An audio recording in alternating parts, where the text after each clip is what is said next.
Whether be it a friend in class or you trying to study, there's one thing that I've noticed these days, and it's the trend that most people are struggling with their attention. And most people say it's ADHD and all of this, and it's true. But the common trend is that people are losing their focus, and that's how I came up with this video. In class, you may be trying to focus on what the teacher is teaching, but your friend, they can't seem to stay put, they can't seem to keep themselves together, they want to make jokes, they want to have fun. They're basically struggling with their attention. And this is the video, how to reboost your attention for boring but important activities. That's how this whole idea came up. So if you really struggle with attention deficit, or basically your mind can't stay put, then let me just get this out of the way already. And this is the temporary fix. Then we'll get into the real stuff. It's called the Pomodoro technique. The premise of the whole Pomodoro technique is centered around giving your mind enough time to recuperate.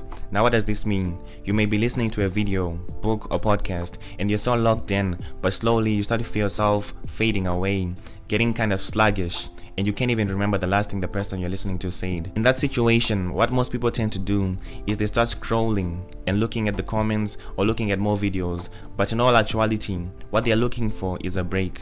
They want to give their minds a rest from whatever they're listening to, but instead, they start scrolling while the video or book is playing or podcast, which is even worse, because you're missing out on the information. It would be better for you to actually just remove the video and give yourself a rest from the thing. Rather than start scrolling, what you can do is to take a rest and do the Pomodoro technique. And you may be asking me, I still don't understand what the Pomodoro technique is. For example, when you do tasks where you need to focus, just like school, the common example that we see is school. And school does this really well, but most people take it for granted, and we don't really study how the school system works. In school, they set a timer for each period and they give you breaks between those periods, right? That's exactly what you need to do. That's the Pomodoro technique. Most people use the 25 minutes period and 5 minutes rest method, and it works, so I definitely recommend that to you. But the whole point being, you study for 25 minutes, intense focus for 25 minutes, and when you feel like you're about to lose focus, around those 25-minute mark, that's when you take a 5-minute rest. So you give your mind rest, enough time to recuperate, and for you to focus again at the same intensity. It's like running or exercising. You can't just run or exercise continuously, bro. You can't run like 20 miles in one go unless if you're doing a marathon. But at the same time, at the end of that marathon, you won't really be an effective runner. You know what I mean? So rather break down that marathon into 5 miles, 5 miles, 5 miles. Then you give yourself rest between each set. If you're at the gym working out, you give yourself rest so you can recuperate and work out again at the same intensity. So that's what we're doing. After studying intensely for 25 minutes, give yourself a 5-minute rest, and so that you're able to go back to the same intensity and focus really hard. And with this method, you can even study the whole day, because that's how focused you'll be. You won't ever lose your focus because you're keeping on refreshing yourself. It's like when you're about to die in a game, you keep on reviving yourself and giving yourself like some energy booster drink. If you're a gamer, you know what I mean. And now the second thing that I want to talk about is immersion. The goal should be immersion. But the first thing that I realized also when making this or writing this point is that how many of us here, how many people watching this video even know what immersion means? Imagine yourself diving to the bottom of the ocean and then just sitting there at the bottom. That's what we call immersion. When you look up, what do you see? Water. When you look to the left, right, center or down, it's water. You're completely covered by water. That's what immersion is. And a real life example that I can give you of immersion is right now. If you close your eyes right now. When you look up, what do you see? When you look down, left, right, what do you see? All you see is black, darkness. In that situation, you're completely immersed in the darkness. So that's exactly what we need to apply whenever we focus. It's that you're giving your whole attention to whatever that you're focusing on or whatever that you're doing. Blocking out all distractions, all thoughts. You're completely into whatever. It's like tunnel vision almost. They're completely focused on whatever that you're doing. Now, immersion leads to flow. And guess what flow is? Flow is basically intense concentration. So you'll be able to concentrate and you won't even notice if there's someone screaming who's next to you, because that's how concentrated you are. Now, you know how people talk about flow. What even is flow? Again, it's intense concentration. So basically, immersion leads to flow. Rather than focusing on wanting to enter flow, the state of flow, focus on immersion, because when you get immersed, it's inevitable for you to enter flow. These days, what most people like to push is flow, but they don't ever tell you exactly where flow comes from. And I'm telling you right now, if you set a goal to get immersed in everything that you want to do, you may even be washing the dish just to practice flow and immersion. Try to get yourself immersed, block out everything. You know, when you get in the zone, like Kobe, it's a result of immersion. That's the zone. It's when you're completely immersed that you don't see anything. Close your eyes again. That you don't see anything but exactly what you want to do. That's why I use the example of tunnel vision. Your sights and your aim is only focused on one thing. Like Kobe, when he was playing basketball, most times his teammates would try to talk to him, but they wouldn't even get to him and he wouldn't even hear them. Why? Because he's so focused on the game. He's so immersed in the game. You know, when you do something that you like and time just goes by and you don't even notice the time going by. That's immersion right there. Whenever you maybe present on the stage and you start feeling all this anxiety and you start thinking about what people are thinking about you, it's because you're not immersed. You can apply this to anything in life, bro. The moment you get immersed, that's the moment you enter flow and you get in your zone. And even right now when I'm speaking, when I'm immersed, you can tell that I'm immersed. And when I lose immersion, when I lose concentration, you can tell this guy, he lost concentration. Like right now, I almost lost concentration. But anyways, we need to keep on moving. Number 3, do something called focus-based meditation. Specifically, it's made for boosting concentration. That's why it's called focus-based meditation. Now, this isn't like any other meditation you've heard of before. In that focus-based meditation, you can do it with even your eyes open. You can do it whilst walking, sitting, or doing anything, bro. For example, the way that most people practice this is you can maybe draw a dot on a wall or a certain point on the wall that you want to focus on, and then you stare at that point for 10 minutes and try not to think about anything but just focus on that one thing. That's practicing focus-based meditation, and the more you go up with your minutes, the more you're able to focus for a long time on one thing without getting distracted. And that's one thing that speakers normally do, like keynote speakers and also actors, singers. Many people do it, bro, that when they look at something, maybe they focus on a point on the wall or maybe on the floor when they're rehearsing, so that whenever their nerves start to kick in when they're presenting or when they're singing, they're able to get back in flow and get in the zone because they're focusing on that thing. And another way that people may apply this is YouTubers. When they practice their speaking to the camera, they look directly into the camera so that whenever they're actually presenting the video, it becomes easier for them to enter the flow and to do exactly what they did in practice if they performed well. So that's the power of focus-based meditation. And speaking of meditation, another form of meditation that you can practice right now anywhere where you are is called mindfulness-based meditation. Now this one, you need to close your eyes though. That's the thing. If you've ever heard of Eckhart Tolle, then you know what I'm talking about. To sum up the whole meditation, it's focus on the now. If you know the book called The Power of Now, you probably know what I'm talking about. And the way that you do this meditation is that you keep your mind focused on the now, on the present moment, and you don't think about anything. You don't think about what you're gonna do 10 minutes from now. You don't think about, wait, what am I going to eat for supper? What happened in the past? I should have said this on the phone. I should have did this when I was where I was. You don't think about anything. You only think about now, you being where you are, living in the moment. And that's the only thing that you should think about. And the way that you can practice mindfulness is that wherever you are, whether you want to be there or whether you don't want to be there, live in the moment. You may be in class really bored, teacher talking slowly, everything just feeling a bit dreamy and drowsy, and you just wanting to fall asleep.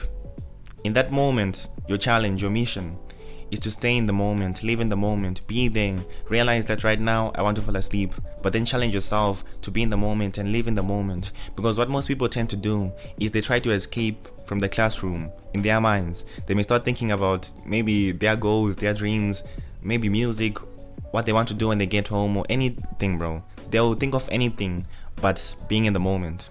And your challenge is to be in the moment, whether you want to be at that place or whether you don't want to be at that place. That will help your focus, and that's whenever you start feeling like yourself losing focus, you realize that, oh, okay, right now I'm at home. I'm not even in class. Then you put yourself back in class like this. So that's the whole thing with mindfulness meditation.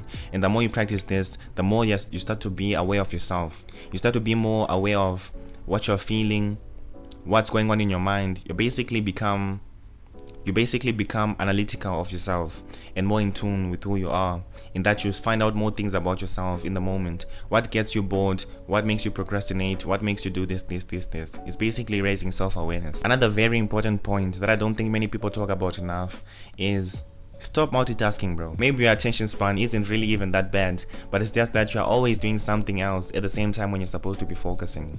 When you're studying, it shocks me that people study whilst listening to music, bro. How do people do this? You have headsets on, music is bumping loudly in your ears, your eardrums are suffering there, and you're trying to focus. People will do everything but exactly what they want to do, you know what I mean? You have all these things, distractions, like just focus on studying, do exactly what you need to do. You don't need music to focus. And also another thing with music and focusing is that, okay, let's say it actually works for you, that whenever you listen to music, you focus. What about when you don't have that music? Then what will happen? It's the same thing with people who listen to music in the gym or listen to motivation in the gym. What if you don't have that motivation? Will you still be able to lift that, I don't know, 100 kgs or whatever that you're lifting, your personal best, whatever? Will you still be able to lift that same amount? You won't, because you don't have your motivation. You don't have that voice telling you to keep going. So rather what you need to do is to cultivate the voice in your own head to keep you going. That whenever you don't have those earphones or whenever you don't have those headphones, you have yourself. You're always going to be there for yourself. So rather than relying on all these gadgets to keep you going, rely on yourself. Cultivate that voice in yourself to help you keep going. And I know we lost the topic, the whole point, but the point is, stop multitasking. Anything that will take away your focus, remove it. Now moving on from there, we need to talk about electronic detox.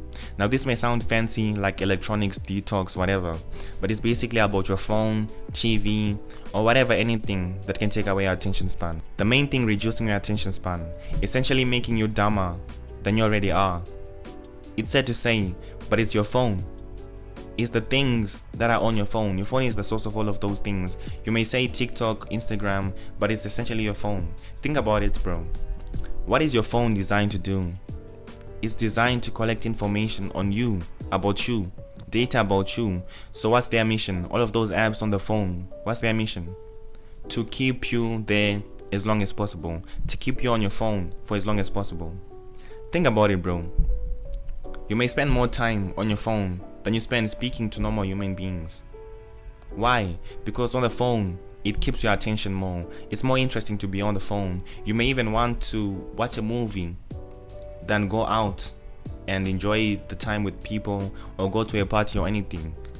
Why? Because the phone is designed to keep your attention. But in real life isn't like that, bro.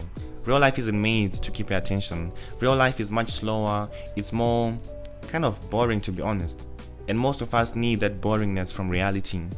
Realize that you don't always need to be entertained. Whenever you're bored in reality, it's okay.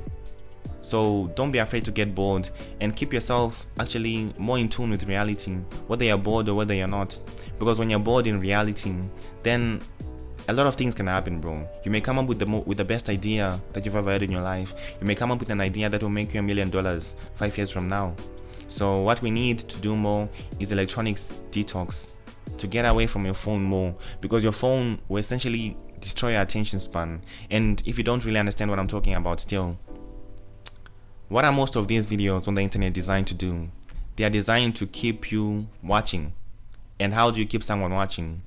By basically grabbing their attention, captivating them, and keeping their attention so that they don't go anywhere. And that's not real life. Real life is basically you in a whole big world, and you can do whatever that you want. And what most people tend to do is they run to their phones. And I don't know if you're understanding what I'm talking about, but the way that you can apply this in real life is that you can compare your focus or your attention, how it is when you're on the phone versus to how it is in real life.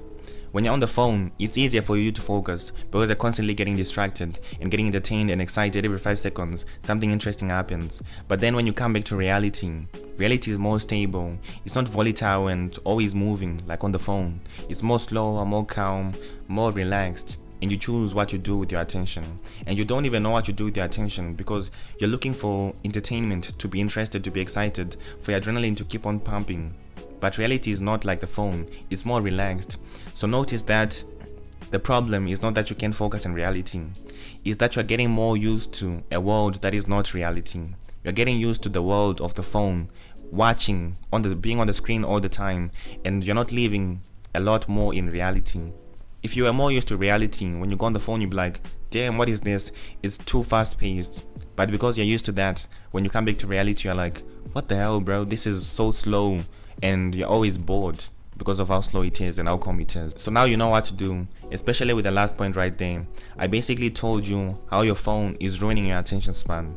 And it's what you do with that information that will basically shape how your attention goes from now onwards. And the summary of this whole video is that you need to live more in reality and get more in tune with the pace of reality and with the boredom of reality, because actually most of us need to get bored more in reality to get more in tune with it.